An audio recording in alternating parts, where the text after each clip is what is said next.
everybody. Welcome to the January 28th regular commission meeting. It is now 7 o'clock, and we will start this evening with the Pledge of Allegiance. To the flag of the United States of America and to the republic for which it stands, one nation, under God, indivisible, with liberty and justice for all. Thank you. The first item this evening is to consider the minutes of the January 14th meeting. I so move we approve. I second. We have a motion and a second. Any further discussion? Hearing none. All those in favor say aye. Aye. Any opposed? Same sign. That motion carries. Next item is to receive the year-end report for the Main Street program. Jen Lehman is going to give us that presentation. Hello, everyone.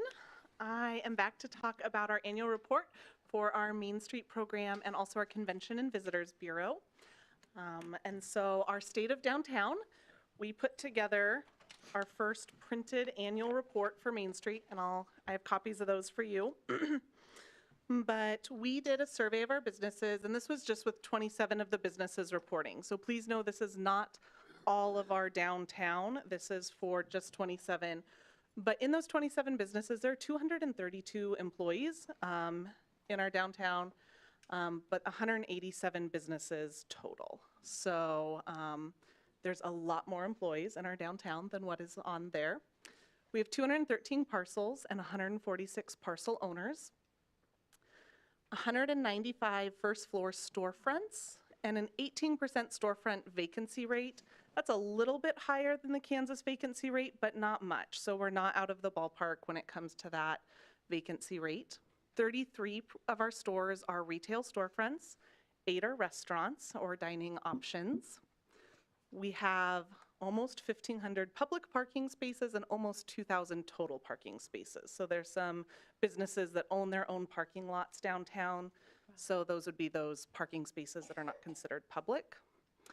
And an estimated 22% property value increase this past year. Some of the ways that the Main Street program has been transforming Newton's downtown.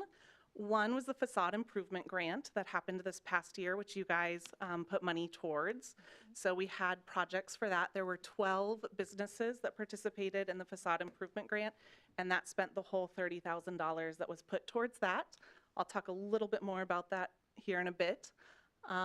Open Streets happened with Healthy Harvey Coalition, held their first annual Open Streets, and they're already planning for their second. That was a very well-attended event in our Main Street, and a lot of people are excited to be seeing that one come back, so we're excited for that. And then a grant, we received the Rooms Grant. So it's for upper floor housing in our downtown, and we're excited to be having apartments go in that property upstairs. So that will be some new living options in our downtown and in our community, but that was a $50,000 grant that Volker Properties received to put those in. When we talk about reinvestment statistics, so that would include our facade improvement grants, private funds, public dollars. So if we do street repairs or things in our downtown, that would go towards our public dollars. But a total investment of $237,000, almost $238,000 for last year in our downtown, both public and private. And 4 new businesses as well. So it was good to see some new businesses coming in.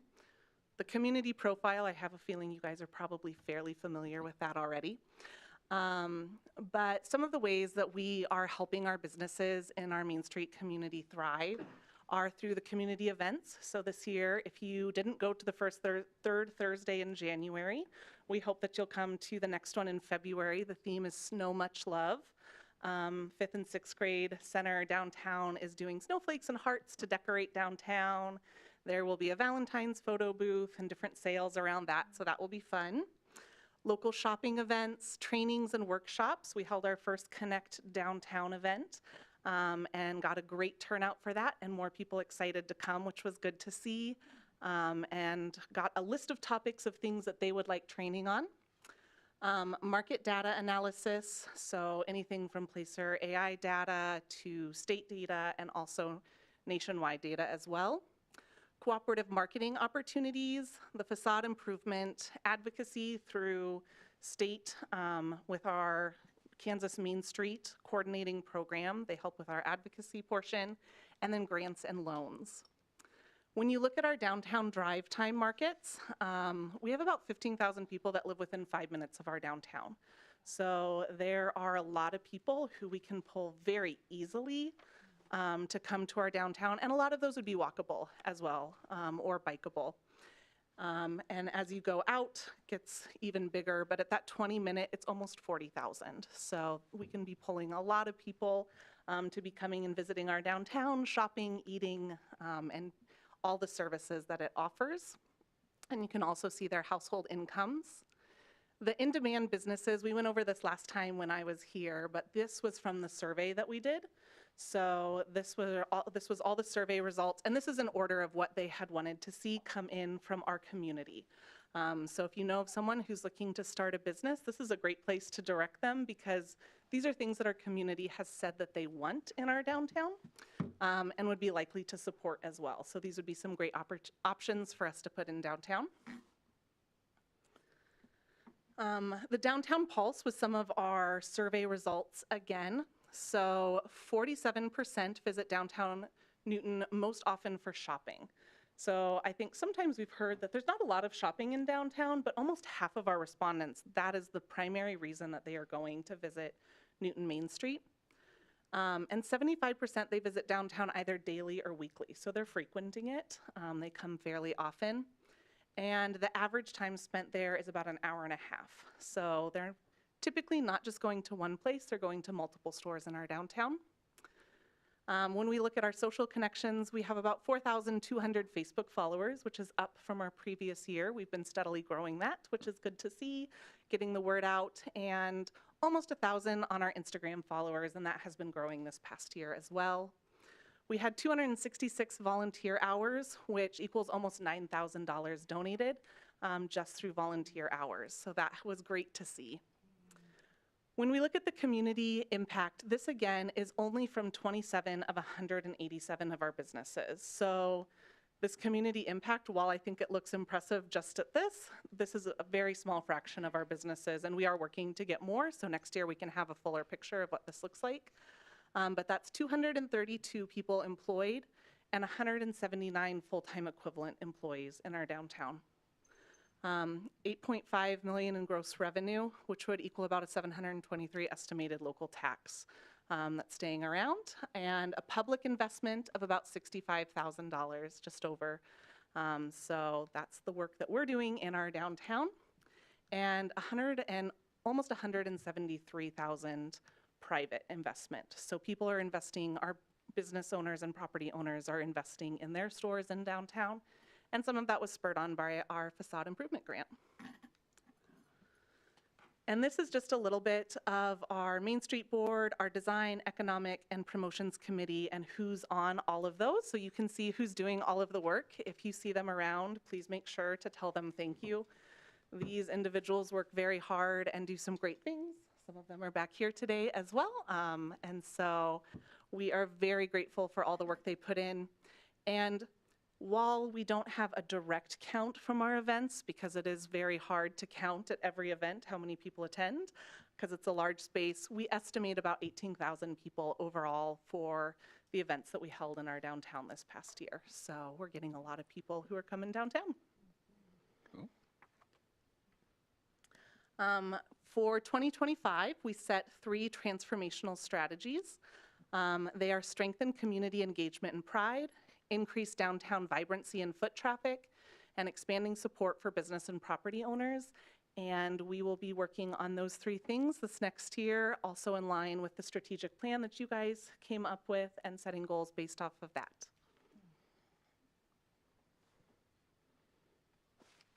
Thank you, Jen. Commissioner? Are you able to email those slides? Yes, and actually I have a printed version that will be going out. It's already on our website. And then I may not have heard you, but did you say, what is the range like from when you say downtown, north to south and east to west? Because all of those parking spaces and all of It's a these- big range. I mean, where are they? So it goes from First Street down to the courthouse, so past the courthouse. Okay, Then the other direction's a little hard because some places it's just a block off of Main Street, but other places it would be as far as Plum to Oak. So once you get to the north side of the tracks, it expands quite a bit over there. So it's a big district. thank you. It's not just Main Street. That is, a lot of people think it's just Main Street. It's easy to think that, but It is. This is very well done. Thank you. Very nice. yes, A lot of hard work, thank you. So, and yeah, this is on our website. It will be going out on our social media later this week, so people can see that. And then we'll also be having printed copies at businesses downtown to try and share that story of what is going on. this is good. Thank you. The next item, did you have anything else? Thank you. I'm up for the next I one. know you and Rebecca are up for the next item, so we'll go ahead and move on to the next item this evening, which is to consider funding the facade improvement program. I think we might have had a mistype, actually. We actually have a separate report that she's going to be giving, Mayor, if we can, for the Convention and Visitors Bureau annual report as well. So And then I'll do facade. Okay. How about- I apologize. So this is our Convention and Visitors Bureau annual report. One of the things that we do, and we actually just got done doing for 2025, are the marketing grants. So these are the 2024 grants that were awarded. And so we score based off of a rubric of how many people it's bringing in, and are there hotel stays, are they eating out, what's the economic impact on our community? And so then we do funding to the different events that happen to help them market their events. So as part of the marketing grant, we also have a contract with the billboards along I-135 where we do add their events to the billboards. We put it on on the Travel Kansas website, and then also our community events calendar. But these were the events that got funded in 2024. We also do our community events calendar, and in 2024, we had just over 1,000 events that were included on there. So if you ever hear there's nothing to do in Newton, please direct them to this calendar because there's actually a lot to do in Newton. The calendar for February is pretty packed. I struggled to get everything in the boxes. So there is a lot going on, but those monthly calendars are shared through our Choose Newton newsletter, on social media, through the USD 373 backpack program, which goes out to all the families, and then also through the Newton Public Library. So it goes out lots of different ways. We participated in Sunflower Summer. This is a state program where during the summer months, they reimburse museums the admission costs. So families are able, with students in a K through 12, are able to visit all of the attractions, or at least most of the attractions in Kansas, one time free of cost, but the state reimburses the cost so that the museums aren't out that money. And so we had two museums participating, Kaufman Museum and the Harvey County Historical Museum.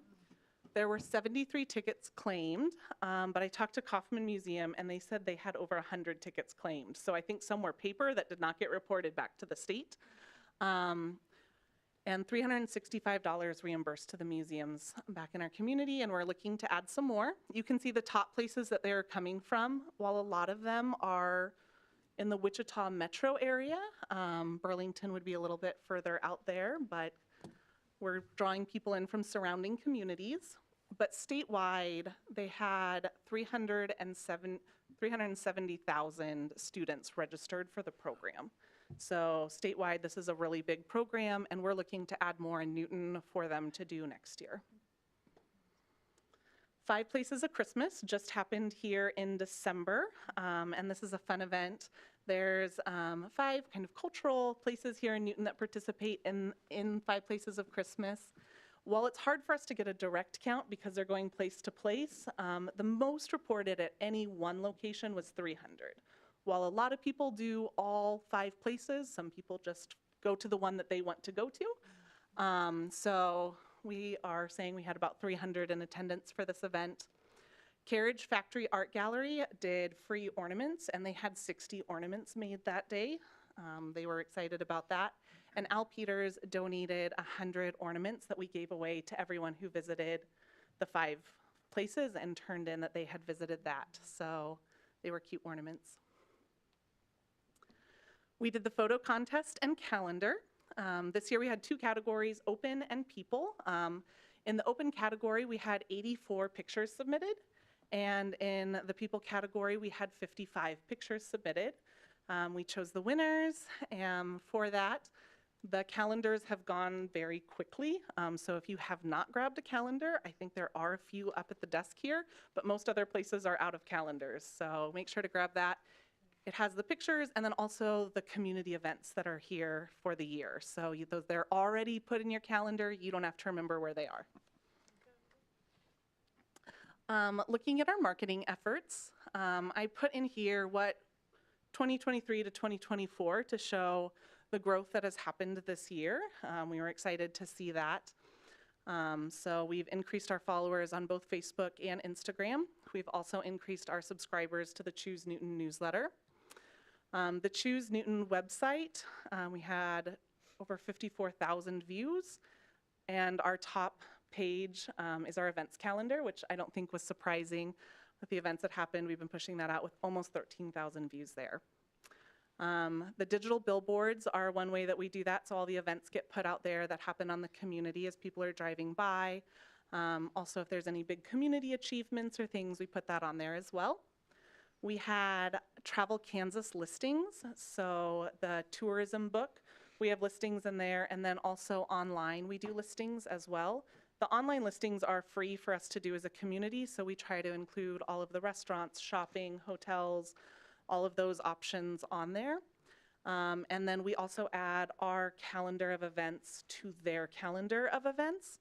And this fall, Newton was actually the most searched and viewed community on Travel Kansas. So people are using it. They get a ton of hits on their website, so it's good for us to be included. We're also part of the South Central Kansas Tourism Region, and we collaborate. We get together monthly and work on ways that we can collaborate to advertise this region as a place for tourism, and how can we get people to visit multiple of our communities, because some are more day trips, and so how do you stop in at a few of them along the way? And then this year we also had new Newton, Kansas travel brochures. We switched to QR codes on those and didn't date them so that they can continue to be used if they're out there.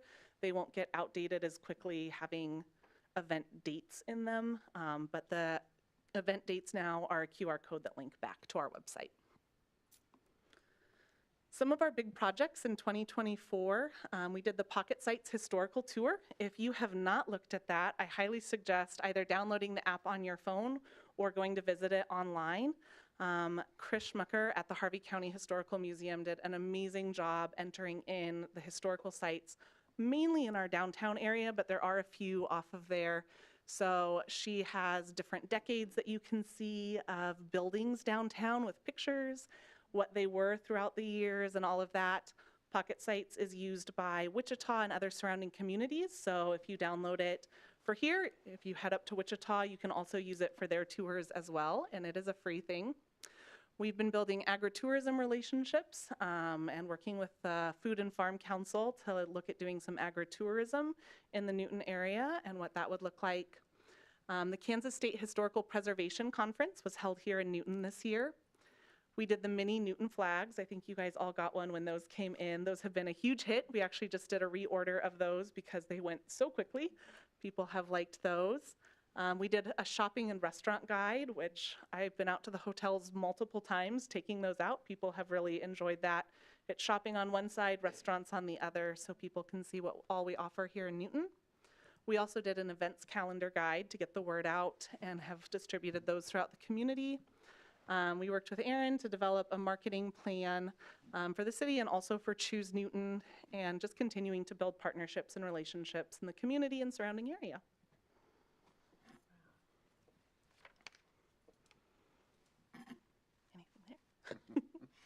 Thank you. That's a lot, thank you. And you wrap up what you do so well with your smile about what you're doing. It's That- fun. That speaks volumes of what you're doing. So thank you. Okay. Moving on, now we'll go to the consider funding for the facade improvement program. So this past year, there was $30,000 allocated for the facade improvement grant, which allowed us to give out 12 $3,000 grants for facade improvement in the downtown. So the way the program worked was they could apply for up to $3,000 in funding. That was the cap. And we would reimburse 50% of the project. So if it was a $6,000 project or more, they got the full $3,000 reimbursement for that. Within 2 months, all of those grants were given out. It was very popular, and we had a wait list start pretty soon afterwards. 5 of the projects have been completed, and that has totaled almost $49,000 in private investment that has happened in our community because of this grant. 7 remain. 4 of those projects have begun. Driven down Main Street and seeing the Harvey County now all blocked off. That's part of this. The ones that have not started are waiting for warmer weather because some of it is painting, and painting in this weather is not conducive. But they have till June 2025 to complete their facade improvement grant to get reimbursed. So we are on the path to all of those being completed. And so this year, we would like to request $36,000 in funding for the facade improvement grant. This would allow us to do the potential of 13 improvements to facades in our downtown. So not only is this a public investment, but also a private investment because it's not for the full cost of the project. It's up to 50%. And a lot of the projects ended up being over and above. If you did an awning, so the ones that just did one awning out front, that tended to be about $6,000. But if they were more intensive, like windows or things like that, they tended to be a lot more expensive than just the $6,000 to get the 50% reimbursement. I already have 6 on our wait list for this program, so 6 of the 13 potentially could already be applied for. So there is already interest in it, and which is good to see. But it's been neat talking to the property owners and business owners. They were excited to see the city doing this investment in our downtown and supporting them in this way. So thank you for this past year's support, and we hope we can do it again for them. And Jen, I just wanted to add a little something on the numbers there. It obviously 12 and 30 doesn't quite divide like that. We did have a single property owner that had multiple properties that were smaller, and the board decided to allocate a smaller portion. So that's why it doesn't quite divide equally 3 and 10. So just wanted to clarify that. Thank you. And Donna, where did the last 30,000 come from? This came from the housing fund. There's about 60,000 left of that 100 that we had put together a few years ago to pay for interest on spec build homes. Right now, there's about $36,300 in that fund, and we were using it for revitalization, winterization of older homes. There was about 6,000 used in '24. We do have more funds in the community development grant for revitalization, so we could move all this over into a facade grant, and that would get rid of that money that we had there and get used rather immediately, she said. Potentially, yes. Yeah. And if we did that, that would just take a simple vote for us to make that happen? We have a resolution in here that you need to approve, Okay. and that can happen. Can you clarify the ask? Because it says to allow for 13 applications and to utilize the remaining funding that the city has for reinvestment. So it just, I believe in the financial qualifications, just say $36,000 in the memo. it says 36,000, but then it has that ask for it and the remaining. Oh, yes, I apologize. It should just be the remaining amount that Donna had alluded to is $36,000. Okay. I apologize. I'm just wanting to make sure there's not something that's going to be No. swept as well in addition to No, no, no, no, no. 36. There's like $300 left, and I'm going to move that into the community development, just to put into revitalization, since it's a funky amount. And the language of the resolution's clear. It's 36,000 being funded. Okay. Thank you, Chris. Resolution number. 1352. I would move we approve resolution G1352. I second.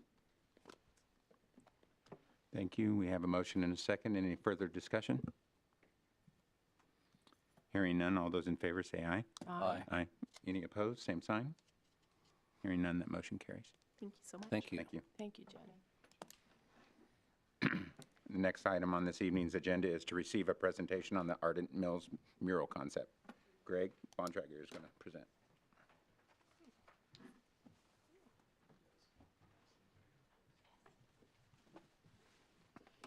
All right, well, thank you for letting me talk about this concept design and idea for our Ardent Mills elevator. I want to thank Constance and Curtis for being here, part of the mural committee. They've done an incredibly great job here, beautification for our downtown with the different murals. So Jen talked a lot about the impact and how we can bring more impact into our city and positiveness and beautification. And once our beautiful library got built, and we're looking at that blank elevator right there, this summer when we were at the concert, we had an ice cream social there at the library. And we're sitting there in the parking lot, and I'm going, that needs to have a mural on it. And I wasn't the only one thinking about that. But I decided, as the Newton Community Foundation and North Newton Community Foundation person, I'm going to give it my best shot to step up and see if this thing can happen. So tonight, I just wanted to show you what we've been working on. The concept design that you see on the screens or in front of you, this is our, I'm going to say 8B, 8th concept design, all right? I didn't count one of them. But the idea is you have 5 spines on that elevator on the west side, and each spine will represent a book to go with our library. And we have the spine to the south will be the railroad years. And it looks a little weird the way it is up there because when we were moving through this, we decided we were going to go ahead and finish the bends on the north and south instead of just stopping right on the west. So the sunflowers on the left and the wheat on the right will actually be what finishes the bend going around the completed bend. So we have the railroad years, and then we have our Mexican-American softball, the fast pitch tournament that this year will be the 77th year. And what an incredible event that was started that long ago and is continuing in our community, bringing these guys to come in for these tournaments. And then the idea of the Guadalupe Park as kind of the bottom of the spine, you know, just bringing back part of that history is pretty important. The middle one is the Newton flowers, the wildflowers. We have our new bird sanctuary out there with the massive sunflowers and wildflowers. And this also adds a little bit of color to the middle of the concept design. And I think Mindy might go a little crazy with more color in the middle. I'll talk more about her in a minute. The idea of what I'm seeing in Newton right now, I'm a retired choir director, and I've been commuting my entire life either to Gossel or Beulah or Kansas Wesleyan University. And now that I'm fully vested in this community, I've lived here since the early 80s, and watching what this town is doing right now reminds me about 20 years ago when I call the old guys, bought all those buildings and rejuvenated our downtown. And now we're watching these, what I call young guys, coming in, buying the buildings and bringing in new business. There's a rejuvenation of our town. Newton is thriving. And you have somebody like Jen who just gives you the report like what she does. What an incredible human, you know, that she is. She's done some amazing things here, marketing our town, showing that Newton, Kansas is a great place to live and bring your families, whatever. So our middle spine is talking about elevate our story, which I think is really cool. And it just so happens that our incredible Erin put that together for us. She's the one that put the mailer out for us, the marketing thing. And she came up with elevate our story, which is so cool. So we're still working on that. That's part of our concept design. Mindy, our artist, just kind of finished that a little bit this morning on the top part. So we're still tweaking that. Then finally you get to Ardent Mills, which is Empower Flower. To begin with, we had the name of the title of the spine or the book, something about wheat. They asked if we would say, well, yeah, it's all about wheat, turkey red wheat coming to Newton, blah, blah, blah, but we're really about flour. So we wanted the name to say something about flour and all the bags that go out of Newton, Kansas into our into the state and other states also. And then, of course, wrapping that wheat around there. So the idea of this mural, Mindy, oh, let me say one more thing, because I think I'll talk about the artist here in a second. What's the next slide, Aaron? Okay, there's another, okay. Part of the mural that I think is cool, and what Mindy is incredible at, is bringing the community together as part of, to get buy-in into this mural and into the public art that we can bring to our community. So Mindy did this in Junction City, excuse my language, and she put this together, brought in a ton of people, and this is the coloring book part of our project. So Mindy will create literally a blank canvas of a coloring book like you would with crayons, and our community will come in and finish the bottom. It's a 6x60 wall that's at the bottom of the mill. It's a 6-foot wall. So nobody will have to get on the ladders or anything like that. But the idea, let's involve our art teachers in town with the junior high, high school, elementary schools. Let's bring in our local artists. You can't focus in too much on this just for tonight, but even in the butterfly wings up there, there's a butterfly up there, somebody put a mountain scene in the butterfly wing. I mean, so there's a lot of creativity that they're going to bring to this community wall, all right? Mindy then will come back and she'll clean all this up. She came back after everybody was finished. She finished with the lines so it's not color outside the line or whatever, just to make it more of a finished product. And that's what Mindy will do when she comes back to finish this part with us. But she arranged all that. And I don't know what we're going to put. Junction City put come together. You know, I'm not sure on that part yet. That's still in progress of what we can do. You want to show the video real quick? This is how it came together. This is what it looks like.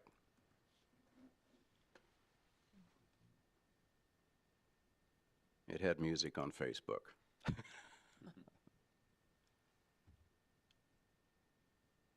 don't think we can move that fast.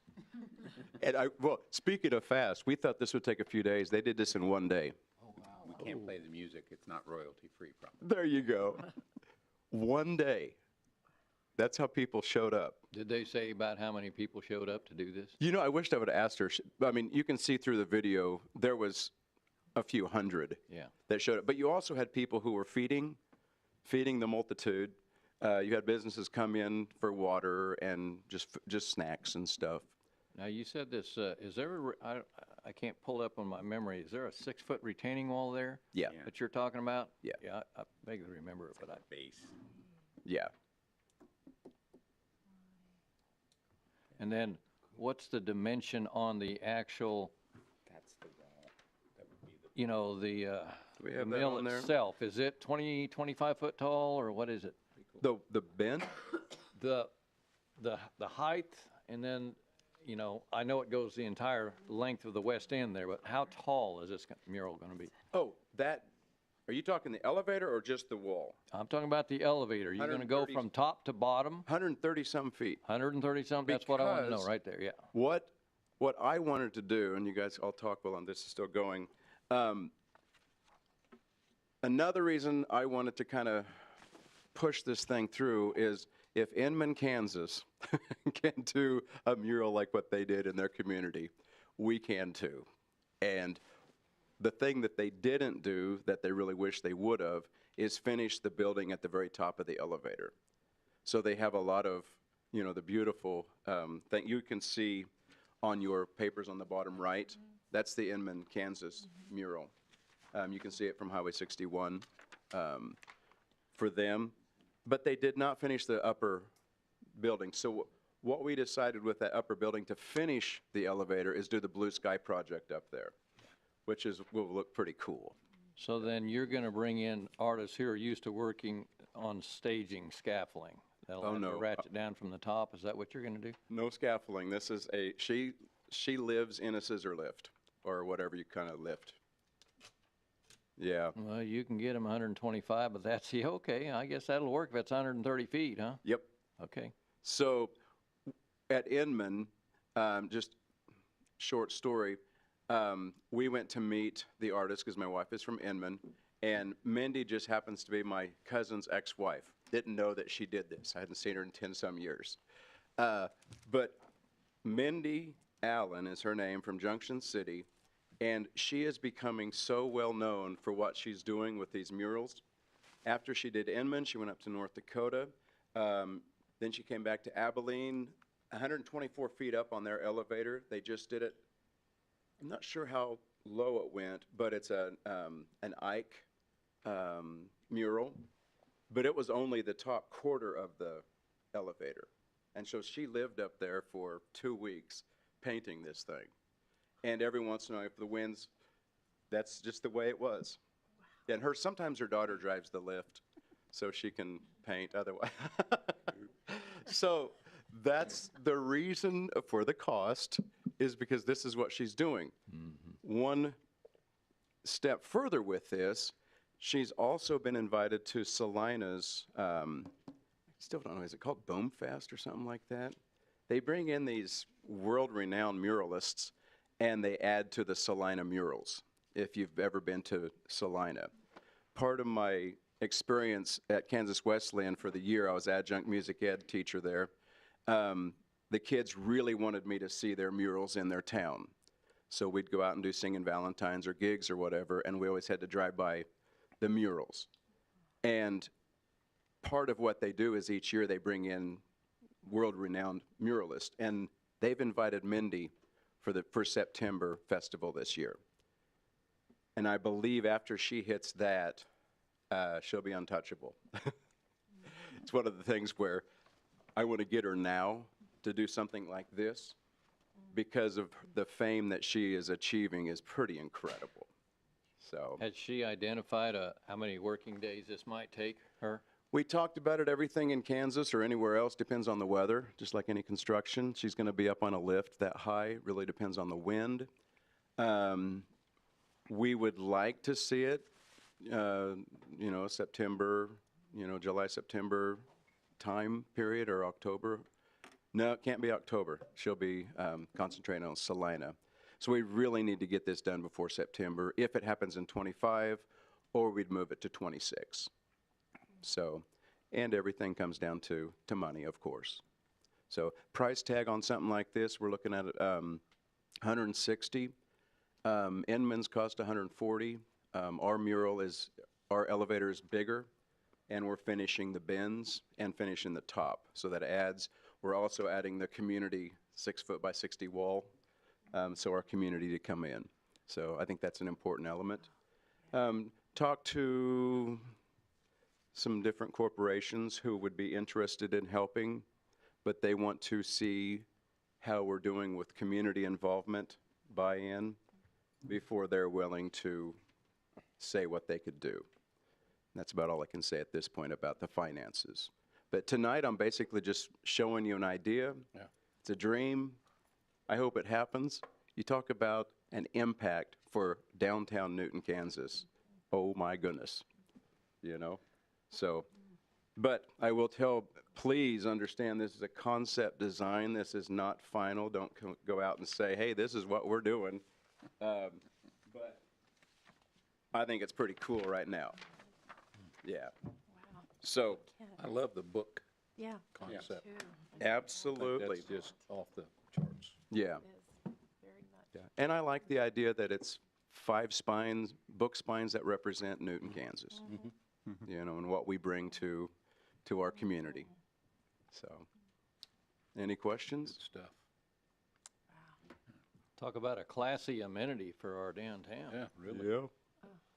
Thanks, Craig. You're welcome. All right, thank you guys for listening.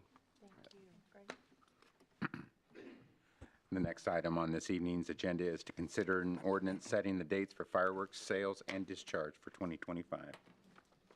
We'll have Denise kick us off. Yes, Commissioners, every year we have to go about setting the dates and times for discharge of fireworks for the upcoming year. And you have in your memo some of the dates that we did for the last couple years, just to give you a look at when we did sales and discharge. Last year you tried something different, allowing for a weekend and then taking some time off and then allowing for just a couple days after that. The times were from 10 a.m. to 10 p.m. on those days. And we had 9 vendors last year.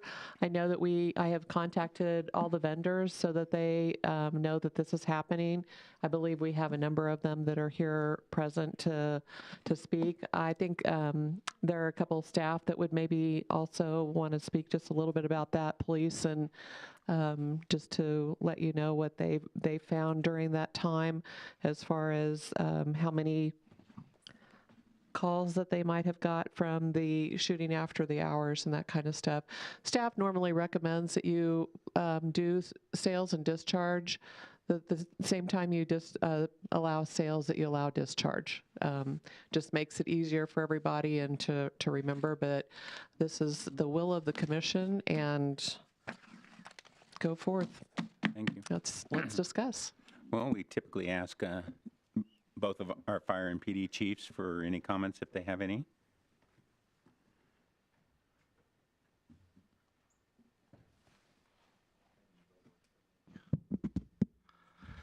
Okay, yeah, just like, I'll start this off, Steve, if you don't mind. Our typical, I always go back to, if you can sell it, fire it off, but go by what the state laws are, when you can sell, when you can fire, kind of go based off that's usually the easiest way. This year's a little different than it was last year. It's on a weekend. I think it's the 4th is the Friday. So a little different than last year that we went to is the times. I want to focus on that too. Let's go beyond 10 o'clock because I was out during that time frame, and they were shooting off well beyond 10 o'clock on the 4th. It is a weekend this year, so at least go to 11, if not to midnight to shoot off. That would help out the confusion throughout the city. We didn't get a tremendous amount of calls, but it was still going on. So if I can, when we decide these kinds of things, it's getting dark at 5:30 or 6 o'clock during the wintertime. Then in the summertime, it doesn't usually get dark until about 9:30 or 9:45. So anyway, that's my 2 cents worth. Thanks, Chief. Chief Rivers. I will also say that, anyway, last year, or this year, we have a 5th, and the state does allow sales and discharge on the 5th already. It's a Saturday. You have, in the past, when we've had a 5th on the weekend, you have allowed that in past years, just to give you some background. As far as we're concerned, we had a few firework-related calls last year. I think it was like 5 or 6 total that were firework-related. We had several other calls, but not fireworks-related. And I would just echo what Chief Dunleavy said is, if you can sell them, let them shoot them off. It reduces a lot of confusion.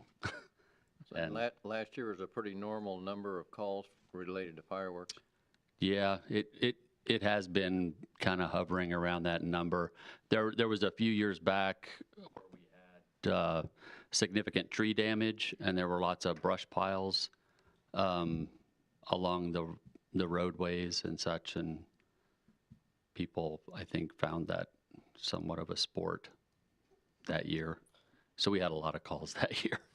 But that's been, generally the calls that are associated with fireworks are due to the improper disposal of expended fireworks or the improper use of fireworks.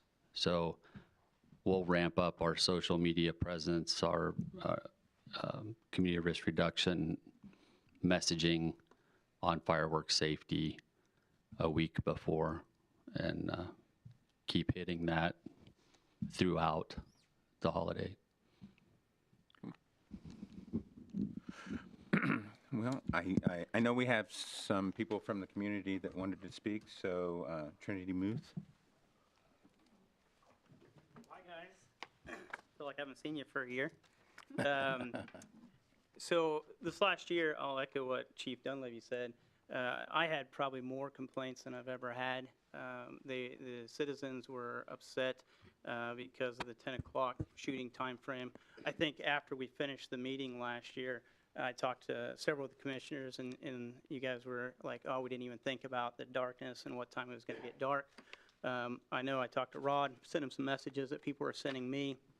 The citizens, and I'll quote Commissioner Valentine. I know she doesn't really like the long seasons, but at the end of the day, I think when we came 2 to 3 weeks after the fireworks season, we got the report from Chief Dunleavy and said that it was really kind of a quiet year. But I think Commissioner Valentine said, one thing about Newton, they love their fireworks. And that's the reality. They do love their fireworks.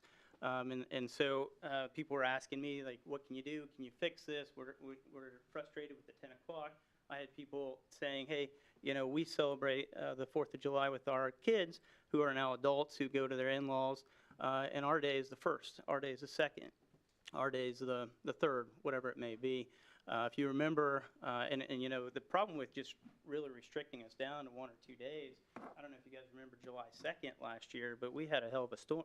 Can I say that? We had a heck of a storm that came through here, tore down some tents, and people couldn't even go out. If that was on the 3rd or 4th, well, then their season's done. And so the people that came to our stores, they were upset about the times. So I took it upon myself to just put a petition at both locations, and I can provide it to you guys. We obviously have the Sand Creek Event Center location. We have Dock 44 location. We have approximately 500 signatures. I didn't go through and compare to see if there's any overlap between the two of them. But the petition basically states that a sales season from January 27th through July 4th, and I'll get back to that in just a little bit, at least 4 days of shooting, and they want to go longer than 10 o'clock. I sent a proposal to Rod. I'd like to see an ordinance that we can adopt with the city prosecutor. I actually typed one and sent one over. And the reason for that is because I think our citizens do need some consistency, and our vendors need some consistency. Next year is, I don't know if anybody knows this or not, I know it, it's 2026, and that's 250 years of America. It's going to be one heck of a party. There's going to be big parties across the country, across Kansas. And so at the end of the day, you know, I've got to know how to order for that. And one thing I'm really proud about and excited about is a partnership that I have with the regular football, junior regular football. I had the privilege, we own Sand Creek Event Center, and I had the privilege of hosting the junior railers and the junior cheerleaders for their banquet. I believe it was in October, November, I think November. And I just happened to start talking to Dwayne Jones, who's the president of the regular football, and we're talking about my kids and how my kids went through the program, and I was asking him about the program. I was on the board back in the day, and one thing he kind of told me was, well, it's just tough. I mean, everything's so expensive now. In fact, I think we just talked to him, and what would you say, football was $150, or some equipment that they buy is now $150. And so he said, you know, some of these kids and their families have a tough time coming up with it, and so I said, you know what? I'm all for helping out the kids. And so we've formed a partnership where I'm going to be doing some fundraisers for them. I'm going to be providing money back to our children for their sports programs through scholarships. It's going to fund scholarships. It's going to fund a lot of their equipment and ultimately lower the burden that they have. And so when we talk about the sales season is important. It's important to not only T&M Fireworks, but it's important to the other vendors. I can tell you that I was up for the first 3 days. Every year I keep track of my days, but I was up 40% in the first 3 days. I have to tell you, I was a little bit concerned because I was like, well, what's going to happen because Wichita is opening up and now they can sell the entire time. We're going to lose that business, and we didn't. People still came here. Why? Because we produce a good product, we got great prices, and we got friendly staff. And when people come here, and I told you this before, when people come here, they buy our gas, they buy our food, they stop at our stores. And so to me, the important thing is that sell season. I understand what Chief's saying, and as far as, hey, you know, let's let them shoot and let them sell at the same time. If we're going to compromise one of those, I'd rather just have a shooting season of 4 days, July 1st, 2nd, 3rd, and 4th. And we can, on the 1st and 2nd, we can go from 10 to 10. Nobody's shooting at 10 in the morning. I mean, it is what it is. There may be some kids throwing some snappers and some firecrackers. But, you know, on the 1st and 2nd, you know, I think 10's reasonable. Maybe 10:30 if you want to do that. But at the end of the day, if you stop and think about the holiday itself, whether it falls on a weekend or not, this year it is on a Friday. So everybody will be done with, not everybody, but most people will have the 3rd off. And so on the 2nd, Thursday night, or I guess, let me back up. They'll have the 3rd off, they'll have the 4th off this year. Next year, they'll have the Friday off. And so if people are shooting at till 11:30, midnight on the 3rd, it really isn't that big a deal because most people have the 4th off. And then on the 4th, you know, they'll have the 4th off, and depending on what day it falls. So I'm really asking, I'd like for this commission to really start evaluating an ordinance and one that you can work with the city attorney and make this something that is kind of grandfathered in for years to come so that vendors can know how to prepare for next year. Because like I said, next year is going to be huge, and we're going to bring a lot of revenue into the city. So I would ask you guys to consider keeping the sales season for the 8 days. I can tell you, we have truckers that pull in off the highway, and they stop now at our location. We've been there for 8 years, or we've been in business for 8 years, and people are starting to come year after year. And one guy stopped in, he's like, hey, I had to park up there. I walked a mile over here. I got to carry this stuff back, and I said, let me drive you over there, right? But he says, I drive to Missouri. I got this route every day or every week, but I come here. And so that's what we're bringing to this community. And so I'd ask the commission not to disturb the sales season and then obviously be reasonable for our citizens so that they can celebrate the 4th of July, whether it's on the 1st, 2nd, 3rd, or 4th. So thank you. So what you're requesting is June 28th through the 4th? 27th through the 4th. 27th. Okay. I appreciate Denise bringing up the 5th. I can tell you that we don't want to be selling on the 5th. I don't know there's too many vendors that want to be. No, I'm not. It was a good idea, but I mean, the 5th, you know, it's over. The 4th of July is the 4th of July. So we're asking, the state says you can sell from June 27th through July 5th. But obviously, we want to be selling from June 27th through July 4th. And like I said, if you want to let them shoot every day, but I know Commissioner Valentine doesn't want to do that, and I got a good smile too.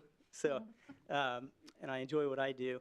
I enjoy bringing happiness to this community, and I know there are some people that don't like fireworks, and that's why I'm trying to compromise and say, hey, why don't we be reasonable about this and let them shoot on July 1st, 2nd, 3rd, and 4th. Before we went to the 7-day sale season, if you guys remember, and I'll shut up, but we had 5-day sale season, and we were shooting for 5 days straight. So I think this is a good compromise to allow the vendors to be able to sell, to allow the vendors to capture the people that are traveling through Newton or coming here as a destination spot to pick up their fireworks. But then the sales, or the shooting, would be a good compromise to cut it back to the 4 days from the 1st to the 4th, so that people aren't overwhelmed by fireworks for 7 days straight or 8 days straight. When you say consistent, do you mean come up with an ordinance that no matter what day the 4th falls on, that we have the same selling and lighting times? Come up with maybe a grid, like if the 4th falls on this day, then it might be 11 o'clock instead of midnight. If you wanted to get technical, you could do that. I know a lot of jurisdictions around us, they just have a set date. I did look at, I believe, one in I think it was Great Bend. I can't remember where it was at, but I was looking at several because that's what most jurisdictions have. It's just a set ordinance. Yeah. And I think they do have that thing if it's on a Sunday, or that, like you're talking about, that structure. If it's on a Sunday, then they're not letting them shoot until afternoon, so that we get past church. And then they're capping it at 11 o'clock on a Sunday. And I don't remember for sure if it was Great Bend, but I looked at several of them. It's one of those, when I was looking at the ordinance today before I came in here that I proposed and sent over, I said, on the 1st and 2nd, just stop at 10. Yeah. I guess if it was on a Saturday or Friday, Saturday, you They're could gonna do light something. anyway. Yeah, you can do something that fluctuates that. But I think that would be, and it would eliminate this process every year. Yeah. And people would know that, hey, this is what we can do and what we can't do. I had a 70-year-old woman, and very nice, and she goes, I don't give a shit. If they take me to jail, I'll go to jail. I've never been to jail before, but I'm going to shoot my fireworks. And I know there's people on the other side of that, too, that says, hey, I don't want fireworks. But there's a lot of people in Newton, Kansas that like their fireworks. And if you guys would like the petitions, I'm willing to leave them for you. These are my copies, but there's over 500 signatures that would like to see some consistency. Now, are you living here now? Yeah, I live here. I've always lived here. Oh, I thought you lived elsewhere. No, He works elsewhere. I've been a resident since 2008. Okay, so you don't work here, but I thought I understood you didn't live here. No, there's something about prosecuting in the same town that you're friends with a lot of people that it doesn't mix, and so I'd rather not hear about little Timmy all the time, and so I do prosecute in a different jurisdiction. Okay. So, but I've lived here since 2008. Any other questions you guys have? All right, thanks a lot, guys. Thank you. I really like the idea of having a grid and then not having to do this every year.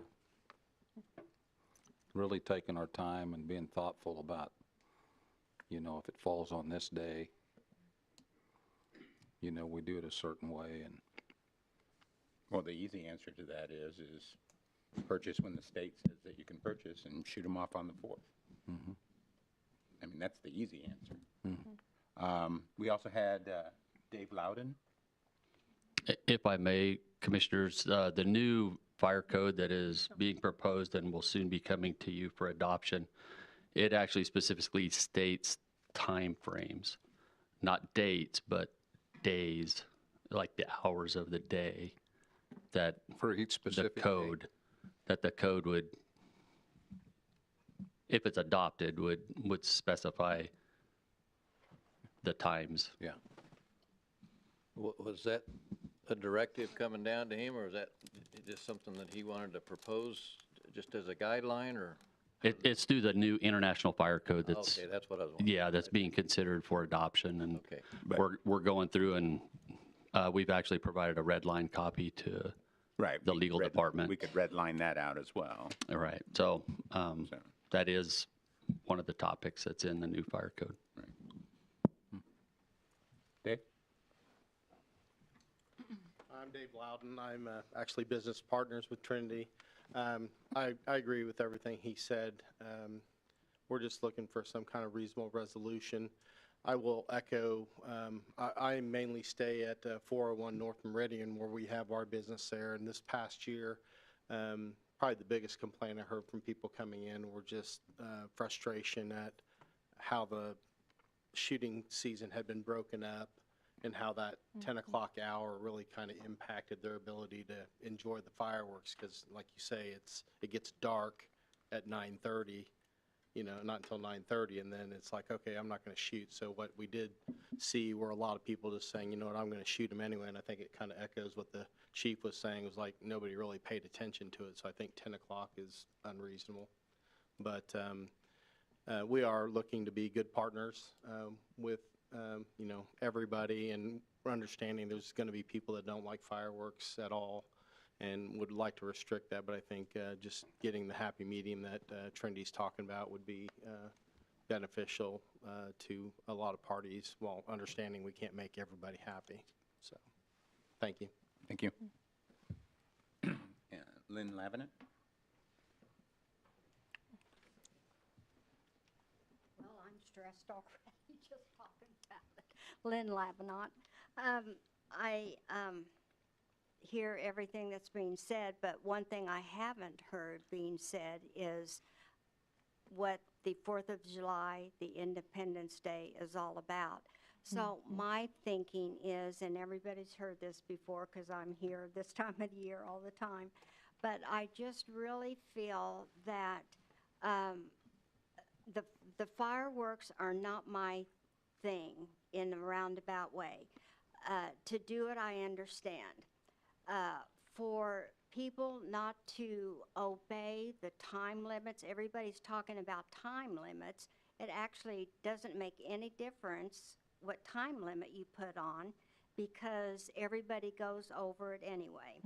And I must say, I made a few phone calls last year because at 2:30 on the 4th in the morning, they were still going off.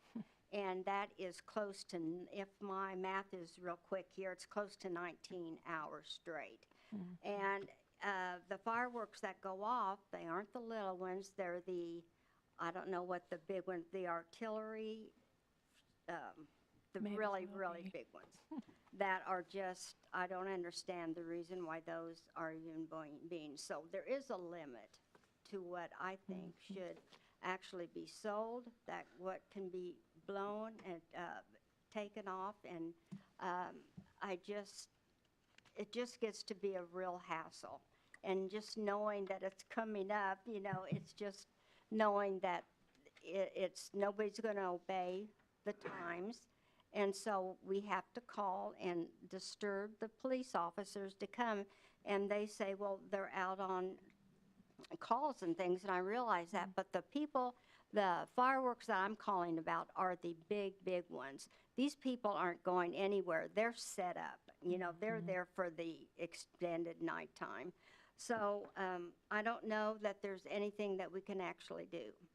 So some of this, to me, is not time wasted. People are actually able to give their opinion on things, but I don't know that we actually have a solution to all of this. There's not any type of remediative, I don't think, for the fireworks going off at, if it's 10 o'clock, we know that's not going to happen. So 10 goes to 12, 12 goes to 1, 1 goes to 2. And it just, I guess, is when people run out of fireworks is when they close. But that's what I have to say, and I just don't see there's any type of solution, not unless somebody's got a really good idea for this. And I think the selling is going to be the main thing. We, shouldn't sell until maybe the 1st or the 2nd, and then, of course, 3rd, 4th, and 5th, or whatever it might be. But I think this would, if we go with the 27th up to the 4th, and maybe now we say not the 5th, but they will be anyway. So that's about a 10-day span, 9 to 10-day span that we're going to have fireworks going. So anyway, that's my thought. Thank you. Thanks, Lynn. Anyone else? If you would, please state your name and your address. Alicia Boffman, 1202 East Hickory, Heston. But I did live here about 2 years ago, and I've had a stand I've been a manager for a stand over 20 years. And so I kind of feel like I have the customer's viewpoint, because we've thought about quitting this many years because it's a lot of hard work. But as a manager, I've gotten to know a lot of the people in the community, and it's over the years, it's fun to see people come back. I've seen kids from this little to just now, I can't believe what they look like anymore. But anyways, I feel like last year And maybe the last couple years, we've had a lot of customers come in, feel like they would just like things to be set in stone year after year and go by the same dates and times as is proposed by this, or is set by the state. So I agree with a lot of what these gentlemen said. Ideas about the weather last year was crazy, kind of really made it hard for people to plan things and limited the amount of time that they could get together with family.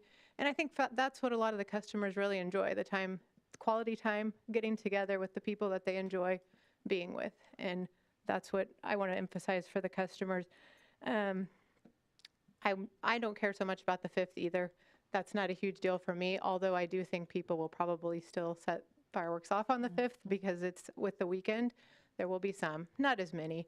But I do think a full weekend prior would probably be a good idea, just to go with what's set forth by the state.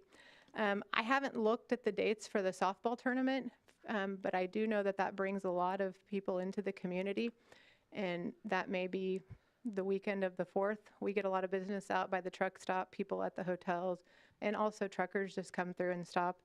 So I would just suggest we stick with the days. The times, that's a tough one. So I understand. I feel like 11 o'clock, but just thought I would share my thoughts. Thank you. Thank you. Anyone else? Commissioners?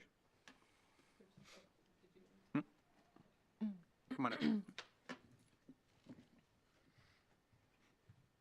My name is Matt. I live at 213 Southwest 3rd Street. I just wanted to, my wife and I have lived here for 2 years now. We're new to the community. And on the firework question, we just wanted to applaud the community because there are a few bad actors. But most people, they take personal responsibility, and I think that should be acknowledged.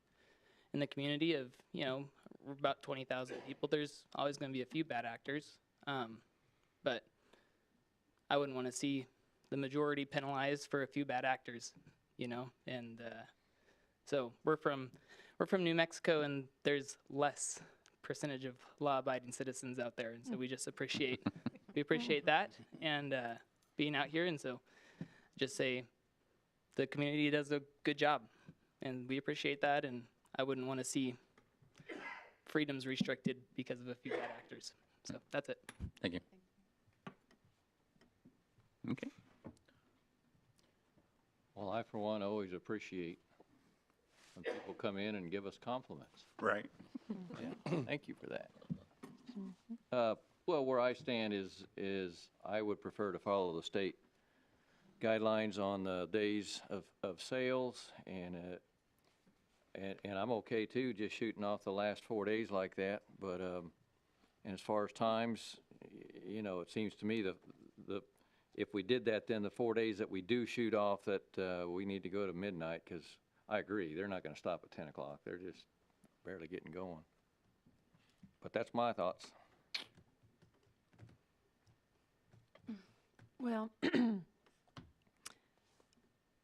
I know those of you who sell, might be difficult for you to understand those of us who don't really like fireworks past the 4th of July itself. I grew up in the day when the volunteer fire department, the men, including my dad, would go out and put on a fireworks show on the 4th of July, and that was it. And those were the days. And that is when you appreciated that holiday for what it really meant. And we don't have that anymore. But the other thing that's troubling to me is we talk about, not ruining it for the majority. No one seems to be a voice for the veterans who struggle with this every year. Do they not matter? No, you can answer. Do they not matter? What about the people that repeatedly ask every year, and I have asked my co-commissioners to be considerate of that just 1 year. What about the people that repeatedly ask, could you not just do it just one night? Are their voices any less important? Because for them, it's not about money and sales. It's just about celebrating the holiday as it is. I'm not going to take offense that seems to be the general thought out there, that we got to do this for 3, 4, 5 days. And if you don't do it, you're just not patriotic, because I have heard that before. And I think that's hogwash. I think the real patriotism is in celebrating that day for what it is. Now, am I going to be a minority? Most likely. I probably will. I don't know where my co-commissioners will be right now. But I feel like somebody has to stay, at least be a voice for those people. The veterans who struggle with this, the people, the families with pets. And you're talking about pet owners here whose little doggies will have fits. I care about them, and I care about the vets. I am not into, we do a budget every year, and I really care about that, but I'm not into money and sales when it comes to this time of year, because I care about the people that struggle with this. So to me, that's just as important as what you're here for.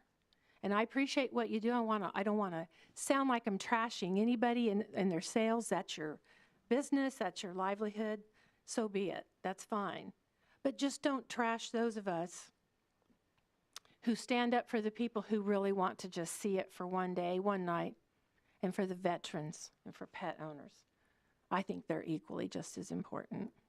So. Can I respond to that real quick? Go ahead. Sure. Just briefly, and I appreciate that. My dad, I'm a military kid. My dad was in the service for 28 years. He went to Germany and other areas. My dad's actively involved in this. We give out hundreds of military discounts each season. So I understand what you're saying, but to say that we don't care about vets, I just want to make sure that you know that I do care about vets. And we have hundreds of vets that come into our location every season, and they buy fireworks. And so I don't know that everyone's in that category. You're but not. There's nothing more that I care about than our military in this country. And so I just wanted you to know where I come understand. from, because I think I told you that last year, too. Yes, but we also had somebody here who was a nurse from the VA, I believe, if you recall. It was either last year or the year before, and she talked about veterans who have, and I don't know if it's. I think you had an email to that respect. No, there was a woman here.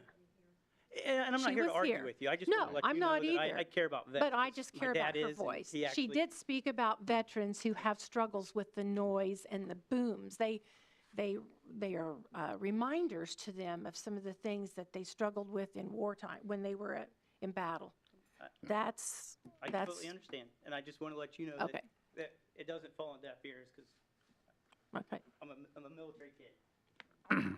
We have had a lot of focus early on in this discussion on what the customer wants, but we also do need to take into account what the rest of the community wants.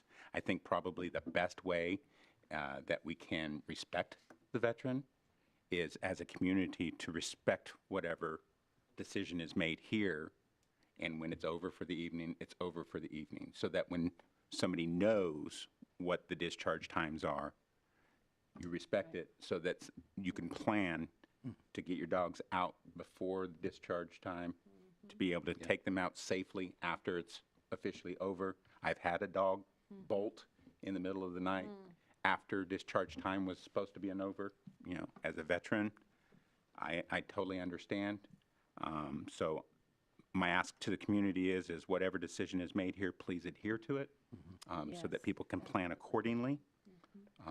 That's both veterans, those with pets, as well as our police and first responders. You know, I don't know that I want to limit it to a single day for discharge. I like the idea of following the state's plan for the 27th.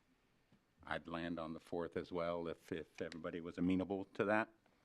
I think discharge, our offices are open on the 3rd, which is a Thursday, so I don't know that I would want discharge on the night before, but I would be perfectly fine with discharge 3rd, 4th, and 5th, all 3 days, 10 a.m. to midnight.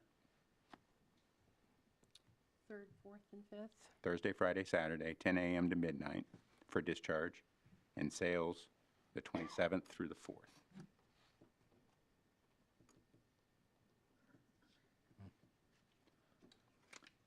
I would offer that as a motion if anybody would like to second that. And Chief, you would rather discharge and sales be the same? It may be limited to a certain time in the evening.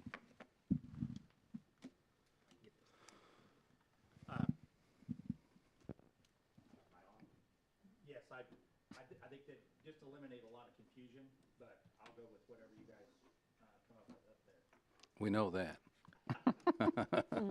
You've never complained. But I do want to make it clear, we're not voting about whether or not we respect the military or that we like dogs or not. I love dogs and I really respect the military. This is about fireworks and even understanding that people do have. You know, I don't get to govern for just certain groups of people. That's right. This is a community deal, and I love my military veterans, including you, Rich. Well, thank you. Yeah. And I love pets. So, and I know it causes them problems, but. Well, I love the artillery shells, and for my neighbors, I apologize. Yeah. But when the time says it's done, I'm done. Okay. Well, Rich has a motion. I have a motion. Do I have a second? I want to offer a compromise to what I have said, so I am willing to go, because you know, if it was up to me truly, it would be one night. But I'm good, and I think I've asked for this maybe in years past, maybe 1 or 2 days. I can go with the 3rd, 4th, and the 5th for discharge. I'm willing to do that, so I would second that motion. Thank you. We have a motion and a second. Do we have any further discussion? Hearing none, all those in favor say aye. Aye. Opposed? Same sign. Aye. Nay.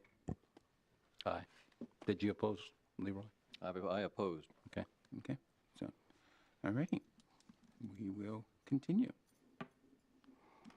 Do we have an alternate motion? I still think that we should go until 10 o'clock on the, if you can sell it, you can bang it. And then on Thursday, what would it be, 2nd, 3rd, and 4th? So 4th and 5th. the the second is on a Thursday. Second is on Wednesday. Yeah, The that would be 3rd is on a Thursday, and the 4th is on a Friday this year. That would, I'd say on the 2nd would be 10 o'clock, just like the other days, and then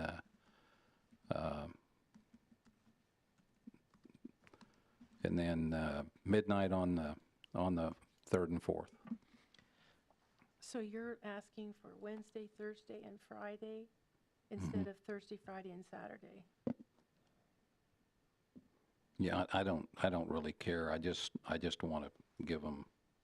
So you went 3rd, Well, if 4th, we're and going to go 5th. the 8 days, that's the 27th through the 4th, and it does Yeah. not That- include the Saturdays for That's sales. for Okay, so the 4th is- sales, or Yeah, are you? you need to let us know what you want for sales, and then what you want for discharge. Sales 27th through the 4th. Okay. Discharge 10 o'clock, except for on Thursday and Friday night. So 10 a.m. to 10 p.m. on July 2nd, Yes, 10 a.m. to midnight midnight. on the 3rd and 4th. Yes. And then you're saying no discharge 27th through the 2nd. No. Until the 2nd. 10 to 10. Okay. You're talking about discharge to the, Yes. from the 27th through the 2nd? Oh. Oh, Oh, I didn't have that either. Yes. discharge from the 27th also? If you're Sales selling them, and discharge? yeah. So you're talking Okay, about all sorry. days. Yes, yes, Oh, okay. Lining up the sales and the discharge on the same days. correct.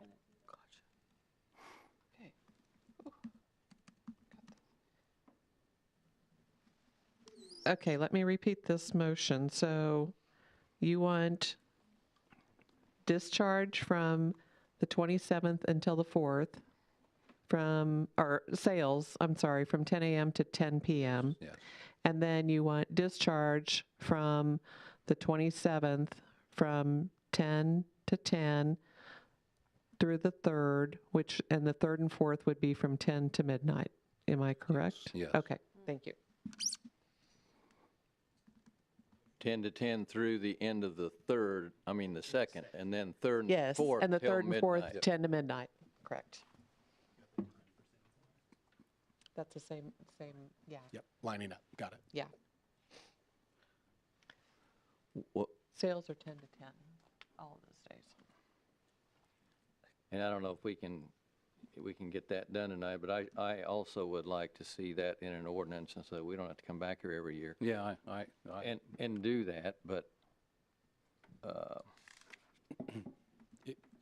didn't mean to interrupt. no, go ahead. If you want a recurring ordinance, we can bring that back to you at the next meeting. But yeah, we couldn't get that done tonight. We would want to work through those details. Even if you do the year-to-year ordinance, we'd still bring it back to you at the next meeting for official adoption. But to Rod's suggestion of something that renews, it would always be subject to amendment repeal. So I would only take issue with the grandfather term. It wouldn't be indefinite. You would always have the authority to amend it. It would be a courtesy signal to people to plan ahead, though. So will of the commission, obviously. It seems to be the hardest decision we make every year. So why not just make it one time? That's my deal. Yeah.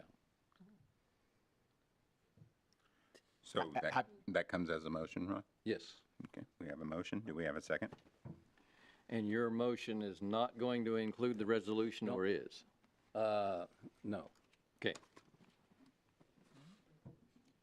So you have a motion, and I will second that motion. Okay. We have a motion. We have a second. Do we have further discussion?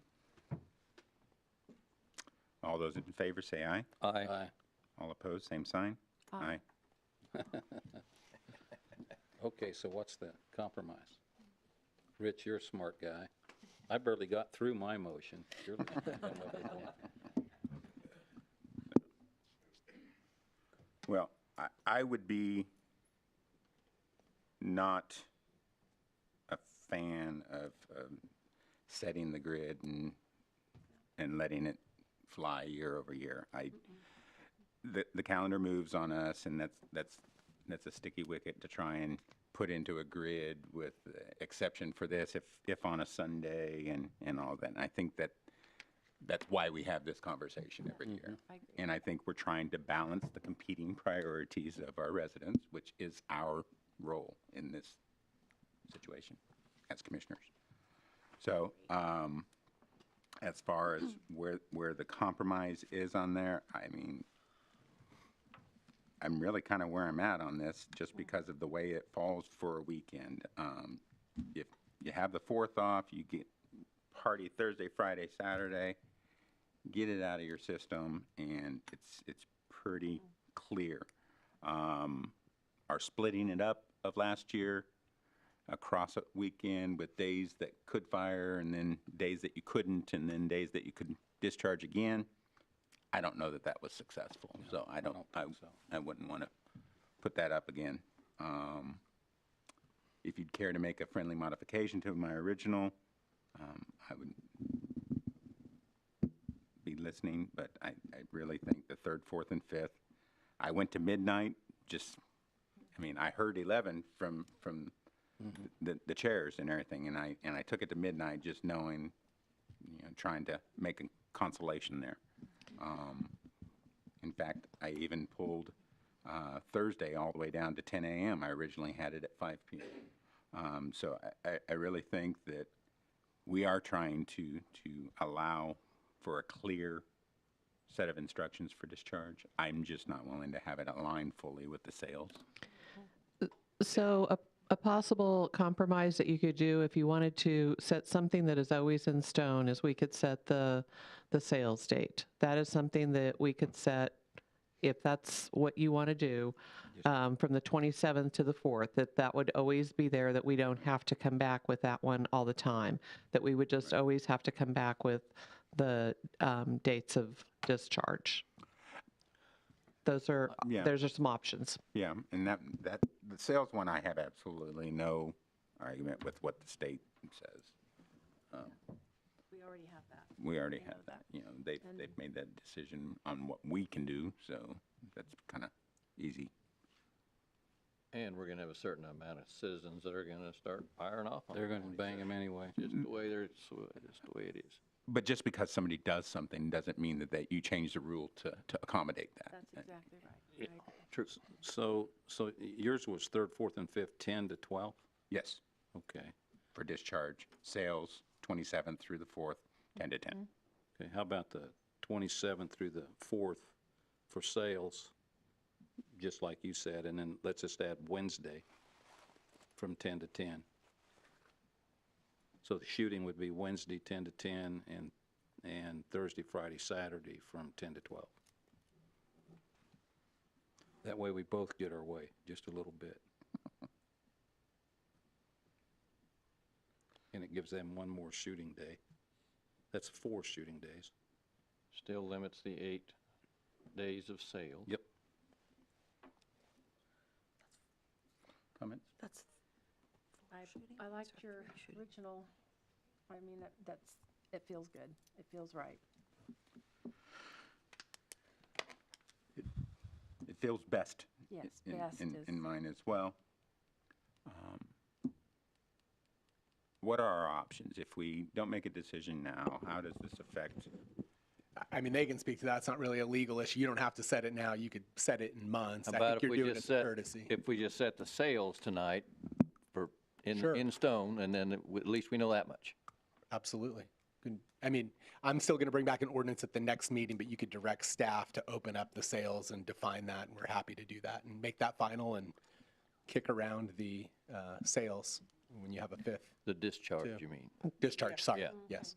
I would also We also need to set set a fees, right? fee. So in the past, it's been $2,500 for the permit fee and then a $1,000 performance bond, 2 separate things. Performance bond gets brought back or given back to those who clean up within the 14 days right after the 4th is the last day of sale.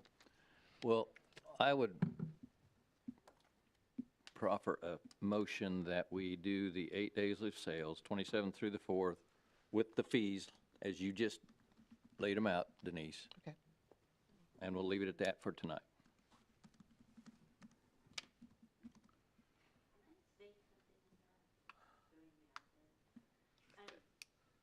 Please, please state your name and address. Kristen Hamilton, and I kind of really don't have an address right this moment in time, but I live in Newton, so, we did the sales to the 5th, but not discharge them, on the 5th. That would allow, with the discounted pricing for people who don't have a whole lot of money, an option to buy fireworks for the following year at a price, that they can still sell the fireworks. We can't discharge them, obviously, but then we can maybe, for the people that can't afford to buy the bigger fireworks, we can actually do something really fun for the following year, because we were able to get them on a discounted, kind of like a Black Friday type thing or whatever, like Christmas, where you have that after that sale day where you can do that, because there's a lot of us that cannot afford to buy fireworks like that. Like, I would love to shoot off those big ones. That'd be great. It'd be fun, with my kids, but I can't afford that. So, but if it's on a discounted, on a discounted day, or they're discounted and so much off, that would help us that we could, for the following year, have them to shoot off. And I am not a fan of having them discharged at the same sales date, because I have PTSD and other mental things go on, and there's a lot. And I do not want to hear fireworks for 8 or 9 days in a row. I just do. My cat doesn't like it. I know I do not like it. It's too sensory too much. But at the same time, I think they should still be able to be sold till the 5th, because they can't shoot them at 5th, but that allows us to, be able to get them for people who can't afford to purchase them for the following year, and brings in more revenue in. Thank you. I wonder if it would be a suggestion for the weekend before, the 27th, 28th, and then not the Sunday, Monday. I know that's still splitting, but just so that people have a weekend, to try to come up with a compromise between everyone up there. They're going to light them anyway. Yeah, that's right. Well, So I have a motion up there, Al. Yep. For the 8 days, I would second your motion. and for the same fees as Denise just laid out. Would you lay those out one more time, Denise? I'm Sure. Sorry. That would be $2,500 for a permit fee and then a $1,000 performance bond, which gets returned to the vendor. Okay. so we have a motion and a second. Any further discussion? I will say I'm not one for wanting to punt a hard decision down the road, but in this situation, we often hear from everybody after we've made this decision. So my ask is please let us know how you feel. All right? So we have a motion and a second. All those in favor say aye. Aye. Aye. Aye. Any opposed? Same sign. That motion carries. We'll bring the discharge dates under. Absolutely. Next meeting. All right, thank you.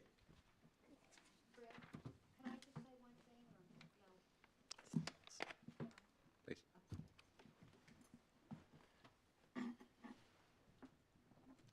I just wanted to say that I appreciate, the thoughtfulness of this, and I guess I don't quite understand that, why it's, has to be the buy days are the 27th to the, what date? The 4th, the 4th. So they can start selling the 27th. We all know they're going to start shooting. So actually, we're giving them till the 27th to the 4th, which is about 9 days. So because we say they can't, does not mean they won't. Correct. Correct? Because So- lots keep honest people honest, okay? Yeah, So right, this is right. a situation where we have an ask to our community Yeah. to follow the sales and That's right. discharge guidelines. That's right. And there are so many there are some that do, but so many that don't, at least in our area where we live, and we have to put up with all of it. But it would be a perfect place if, when we decide, when you guys decide, and when we all decide that this is the best thing to do, that everybody would just go along. This is what's been said, these are what's been decided, and it would be nice if everybody just said, wow, we've got all of this time, it'd be great, let's just follow what they say to do. And for the most part, we have a very great community that does follow. We do. Okay, We do. so There is. we're not going to let the outliers put a damper on our celebrations. So, No. Thank you, Lynn. Thank you, Lynn. Yep, thank you. All right. Next item this evening is to consider plans and specifications for Runway 8-26 reconstruction project. Yes, Commissioners, in July of last year, you approved us moving forward with the design contract for Runway 826, which is the east-west runway out at the Newton City County Airport. The plans are ready to move forward to the bidding phase. During the design process, it was determined that we were going to have some additional electrical work because there are edge lights and a piece to that needs to be added to the project. In order for us to try to gain some additional funding to help with the lighting, and because the lighting is something that we can pull out as a separate item, we are also asking to be able to submit, with your approval, a Kansas, it's a grant through the state of Kansas, a KAIP, which is the Airport Improvement Program grant for the electrical project. And if that gets funded, then that would be paid for, our portion would be paid for by that state grant. The funding costs for this project have not changed much since we brought you the dollars previously. This is one of those projects that the federal government would be funding because the bulk of the project would be paid by FAA funds. And remember, we have a partner in this, and that is the county. So the total project estimates on this, the financial commitment for us locally would be $512,025. That would be split 50-50 between us and the county, so $256,000, roughly $13. And then the FAA would pay for the balance of the project up to that original estimated dollar amount. What we are asking you to do is to go ahead, approve the plans and specifications, and approve the advertisement for bids on the runway project. And we would like to open bids on March 11th at 11 a.m. and then authorize staff to submit that KAIP grant application for the electrical scope of the project. And this is just a backup plan, just in case you can't fit it into The electrical is the backup, yeah. Or I'm sorry, the state grant is the backup, yeah.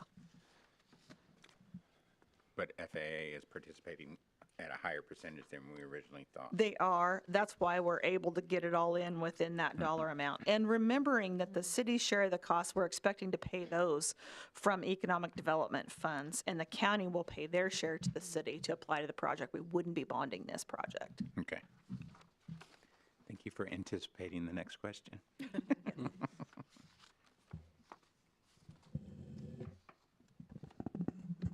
Commissioners? We'll be taking this same item to the county next Tuesday. Okay. So how many motions are we? Three? 3, yes. So the first one would be to approve plans and specs for the project, subject to FAA approvals. Yes. I would so move. I second. We have a motion and a second. Any further discussion?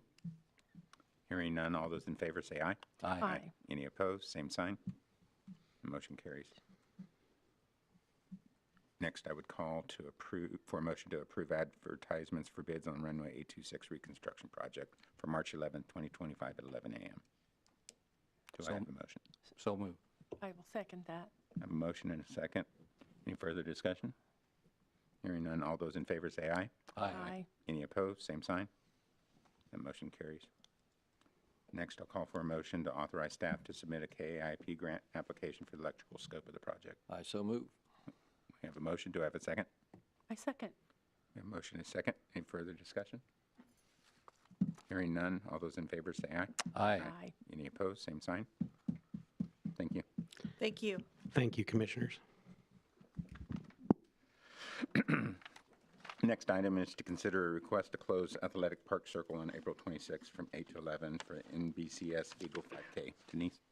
Yes, this is a request from Newton Bible Christian Church. They do this 5K Eagle run every year in April, and they are requesting to close Athletic Park Circle from 8 a.m. to 11 a.m. on April 26th. Staff has reviewed this request, and all of staff has reviewed the request, and it's good with it.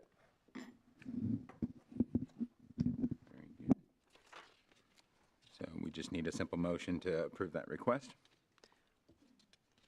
I so move that we approve this request.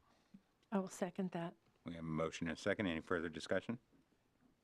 Hearing none, all those in favor say aye. Aye. Aye. Any opposed? Same sign. Motion carries. Next item this evening is to consider granting an access easement to Avcon Industries. Chris? Yeah, I can lead this off. As you recall, at your last meeting, you approved the sale of the Mennonite Press building to Avcon. As part of that closing, the title company is requiring an access easement. The airport's platted, or is essentially a single lot. There's no dedicated public access. So this easement will provide them access from Oliver to the facility. We did a similar thing when we sold the improvement for Hangar W. On this, I would ask for the motion to allow me to make any necessary edits to the easement, just in case underwriters see any issues, so long as it's serving the purpose of providing an access easement. You'll see it runs with the land. It expires when their lease expires. Suzanne already caught just one small typo in the language, so I don't want to have to bring back a different version if we see another issue like that. But this will go to the county as well for them to grant it. And Avcon's already looked at it. They've approved. So I would stand for any questions. It's simply just, if you go out to the airport, you can see that there's a road there, but this gives the title company some assurance that they have a legal right to access the lot. It's not landlocked. I'd make the motion to approve the agreement, subject to possible modifications that Chris might have to make it fit. Thank you. I will second that. We have a motion and a second. Any further discussions? Hearing none, all those in favor say aye. Aye. Any opposed? Same sign. The motion carries. The next item this evening is Citizens Forum. I think Kristen wanted to speak.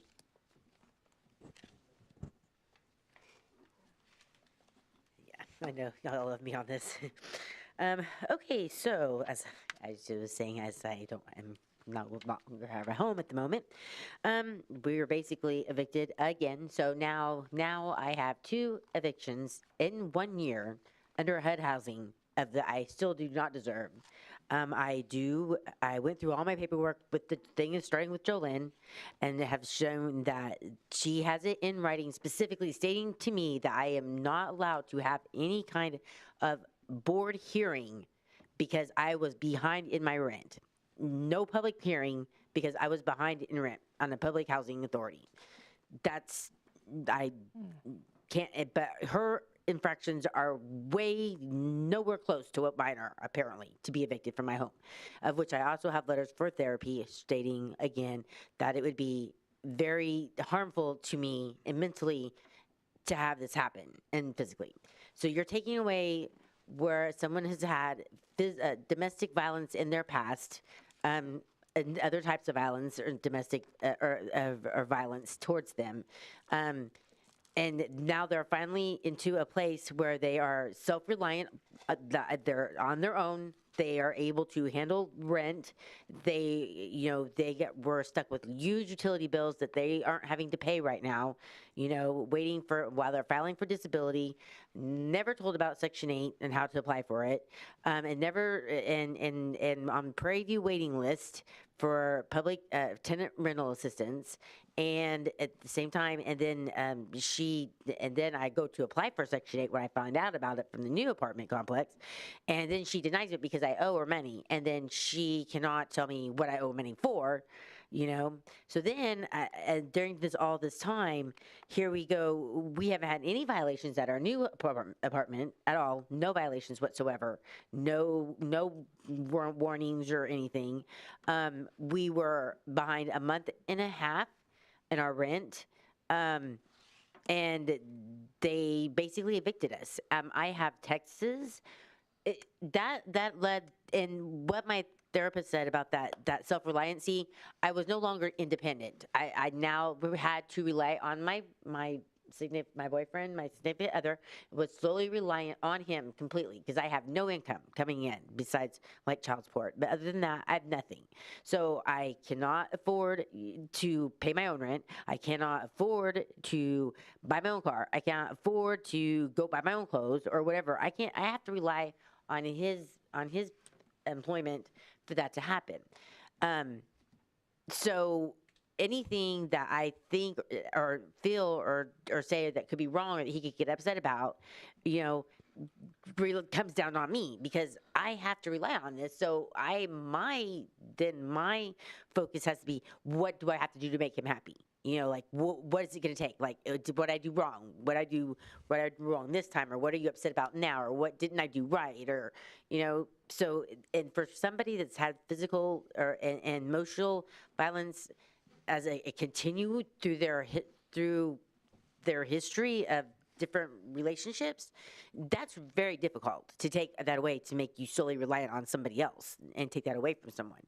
So that, and with that reliance on him, now he feels like he's solely responsible for me and my kids. That puts a lot of pressure on him and his work. Okay, what happens if I miss a day of work? What happens if I take off? Or what happens if her son needs this or that or whatever? Why isn't his dad taking care of it? Why do I have to? Or so now we're having a lot of arguments between this because we're trying to handle things and the situation is rough as it is.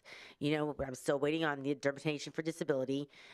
Then Jolene goes ahead and denies me for my Section 8, which I'm still fighting, which I still have no idea when the public housing meetings are because they are still not anywhere are they posted where you could find out exactly when that public housing meeting is and go to it. It's not posted anywhere.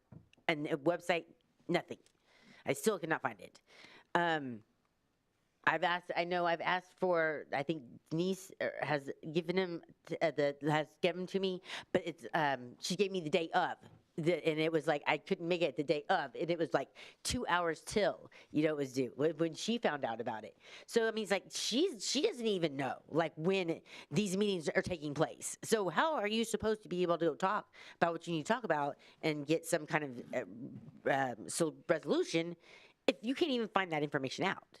So now here we are at the other apartment, being evicted on that. I have messages from a friend to a friend, basically stating that Crystal is tired of Ricky and I, that she wants us out of there. Okay, this is October 25th. Well, then by around that time, we're still arguing.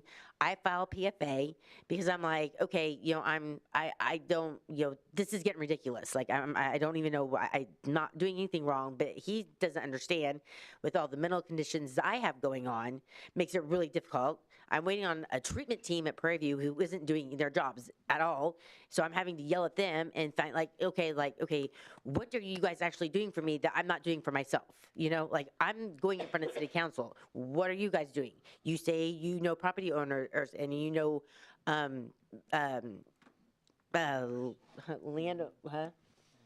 renter, yeah. Landlords and things like that. Okay, if that's the case, I need you to break the ice. I need you to explain what's going on. So are they willing to talk to me now? That I'm not having to call these people out of the blue, which I'm already having a tough time doing, is focusing on the stuff I have to focus on, much less have to worry about coming in to talk to city council, worry about public, getting the Section 8 done. So then comes October, there's emails that get sent back and forth stating that she's tired of us, she wants us out. She wants us gone. She doesn't want to deal with this anymore. Okay, I filed the PFA. I didn't know, I saw the email, but didn't really think much about it. Filed the PFA, then decided not to go through with the PFA because it needs to be amended as well. Because first of all, the judges only want to hear about physical violence. There's mental, there's emotional, and for me, it's not so much the physical. It's more of the day-to-day emotional and the mental that goes on between us, that it's hard for him to understand my bipolar or my depression or my anxiety or my PTSD that I've been through. It's very difficult, and he doesn't have he doesn't know how to deal with it, so it causes a lot of problems. Well, I'm trying to go to counseling, and we're going to try to do family counseling at the same time. I'm trying to get this corrected. So I don't go to the PFA meeting, so they dismiss it. This is great. 8 days after that, we get hit with formal eviction charges. Okay, Crystal's already done said, this is Crystal J, it's already done said from South Park Apartments that she wants us out. I don't go through with the PFA. She then files a formal eviction on us. It's scheduled for December 26th. She lets me know that it's coming up in a couple days. I'm like, no, it's December. She's like, oh no. So then we got served again for it changed to November 26th. And during the time we've come up with, and even the time in October, I'm already calling for help for all these different places. I'm calling Center of Hope. I'm calling MidCap. I'm calling, St. Vincent de Paul. I'm calling all these people to try to help me pay rent, to make sure that rent gets paid, because I already know we're behind. So I'm trying to get it taken care of. I get quotes. I get a definite quote from Center of Hope that they're going to pay $700. I get a definite from St. Vincent. They're going to pay $250. Ricky actually is a fourth night at Knights of Columbus. So well represented there. They actually loan us the money because they give us an unreasonable date if they want October, November, and December paid by November 26th for them to drop it. Okay, we pay it all. The nights don't even meet till the 9th. So by the time we're able to drop it, it's the 10th. But we have it all. We have October, November, December, and the late fees. And the late fees taken care of from September, October, November to all the way through. Everything's taken care of. They have it dropped by the 10th. They still evict us. Now, where do I stand with, okay, now I have nowhere to live. Oh, and then what?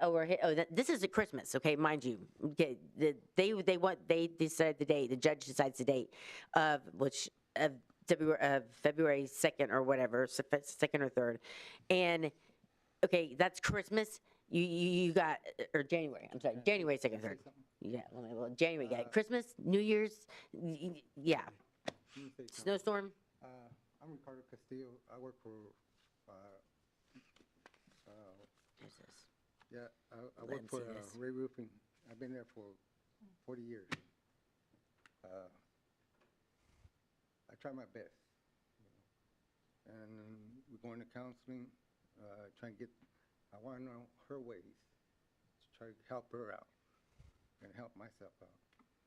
But at the time, we get laid off 2 weeks before Christmas. So that brings me back. I have to use the money that I got to pay for my daughter.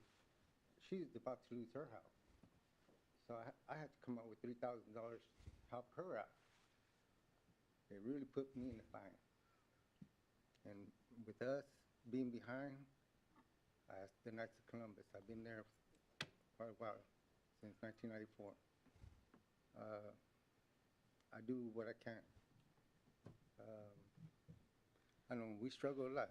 We do. And right now I'm paying $350 for a motel a week. That's quite a bit. That's a lot of money. That's quite a And, bit. but we don't have anywhere to go, like, and they wanted us out, they came and put the notice on our door right at that snowstorm. Like, they kicked us out into the middle, knowing full well that my car was I put my car up for a title loan to pay the rent for a month, okay? I couldn't pay that loan, my car got repoed. We have no transportation because my car was repoed. Crystal knows this. Crystal also knew that it said that if we kept in contact with her, we wouldn't have to worry anything about anything. That was not the case. And then on top of this, we came up with another we came up with, well, 2,000 if you consider Knights of Columbus, because that is actually a loan. That's not a free handout like Center of Hope or St. Vincent. No, we have to pay that back. So technically, we're paying $3,000 instead of $1,500 back because we're having to pay. We're still going to have to pay our rent. You know what we're getting, charged on for for being evicted. We're still going to have to pay the rent off, or the lease, and then we're paying it on. But we have no place to live. So what are we really? I mean, if you look at it, that's $3,000 instead of $1,500. It was also stated to me that if it didn't go in our favor, and I should have told the judge all this, but he was at a court hearing in Park City, and he wouldn't let me do a conference call. He couldn't get back here. And so the judge and I was so flustered when it was the same judge from Jolene that I didn't know what to say. That I was just, confused. But with that in mind and being said, when we dropped that money, we did not endorse that check. Ricky, it was made out to Ricardo Castillo. You can show me this. Let's go take it out. It's made out to me. And you can show them your signature. They can look at You it. guys want to see it? And you can tell the signature is not, go ahead. The signature does not match, which, It's made out to me, but I left it to her. I did not sign it. I said, here's the money. Just let you know that I got the money here. that we've got the money. We're going to pay you. We've got it all. Just They forged my name on it. yes. And you can totally tell that it is not his signature. Yeah. It was also in text messaging to me from Crystal telling me that if it did not go in our favor, we would get our $2,000 back. Yeah. That didn't happen. No. So, I mean, where we could can I be in ask- another place to live, we can't now.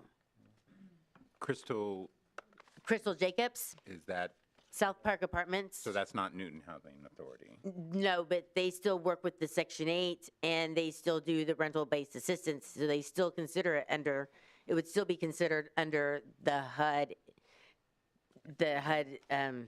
program, yeah.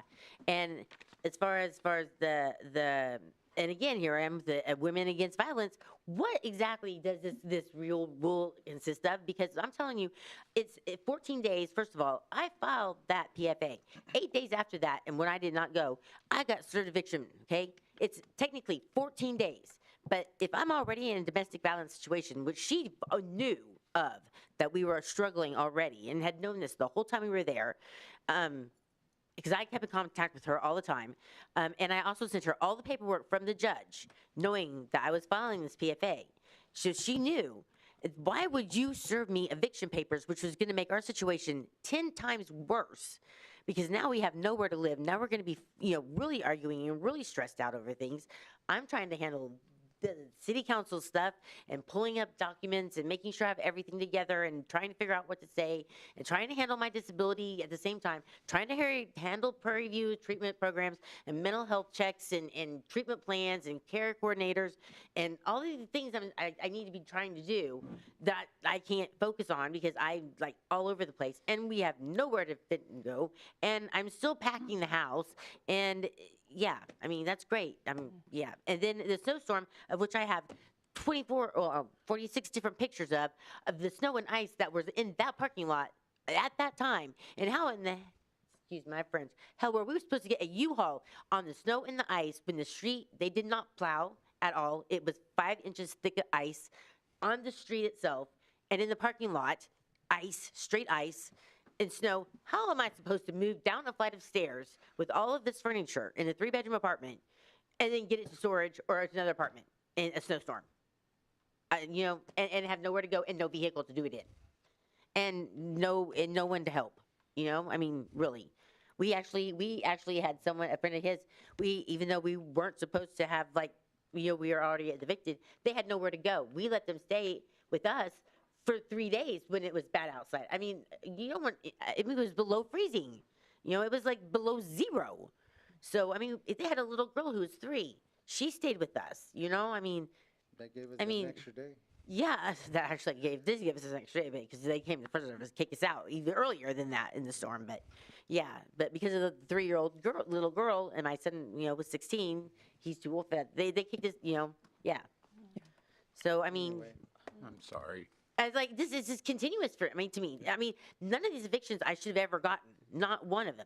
What I want to see happen is these evictions be removed from my record, because how am I supposed I had treatment, the supervisor at Prairie View, care coordinator treatment, case manager, or whatever, come tell me that I needed to move out of Harvey County because there was no one who's going to rent to me. Now, how do you tell someone that's supposed to be working with you and your care team at Prairie View that I've been going to since 2010, and they've got the team in place since for the last 2 years and a half, how do I take that?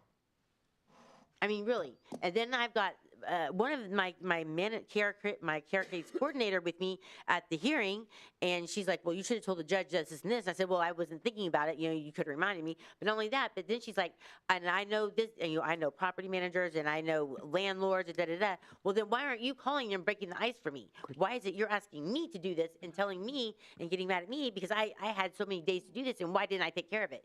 Are you kidding me? Like, really? Get to the point. So I guess what I want is I don't know.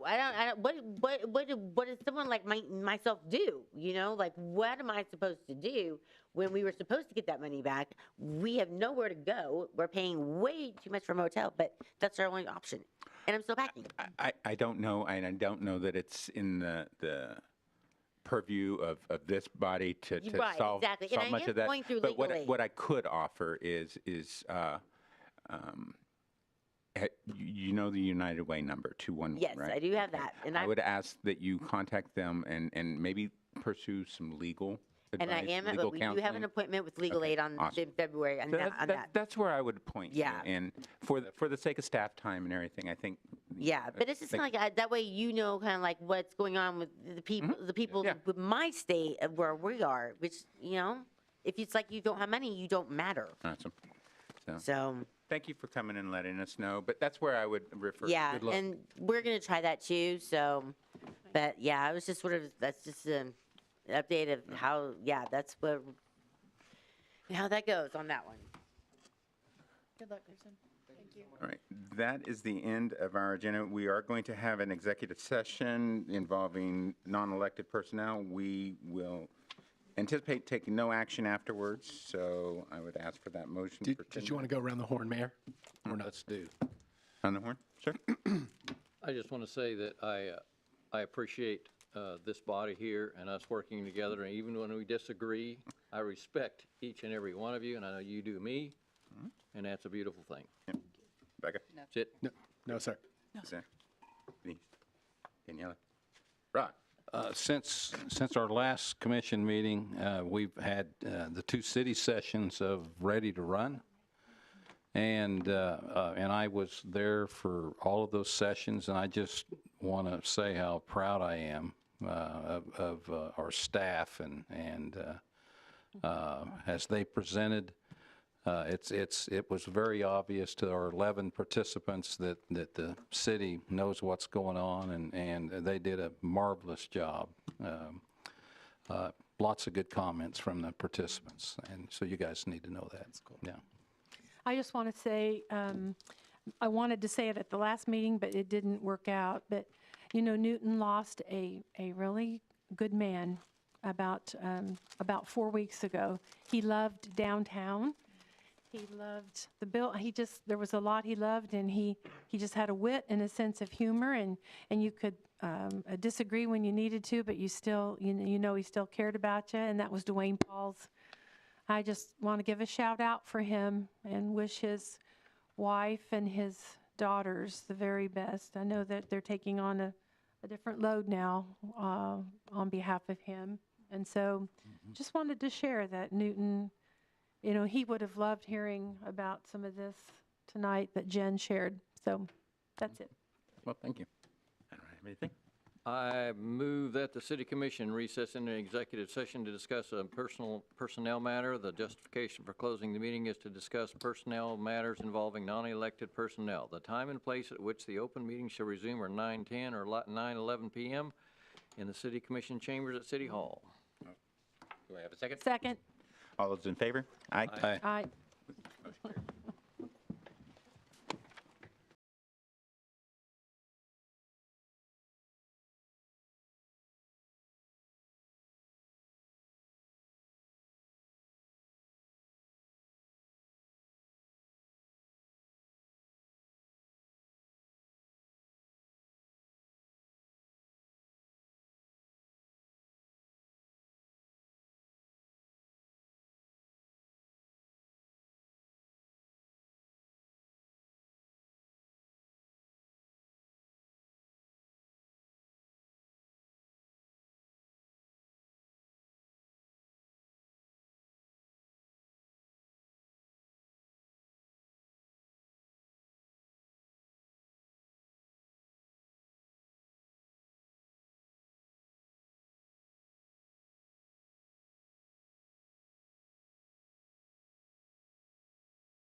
Return from our executive session where no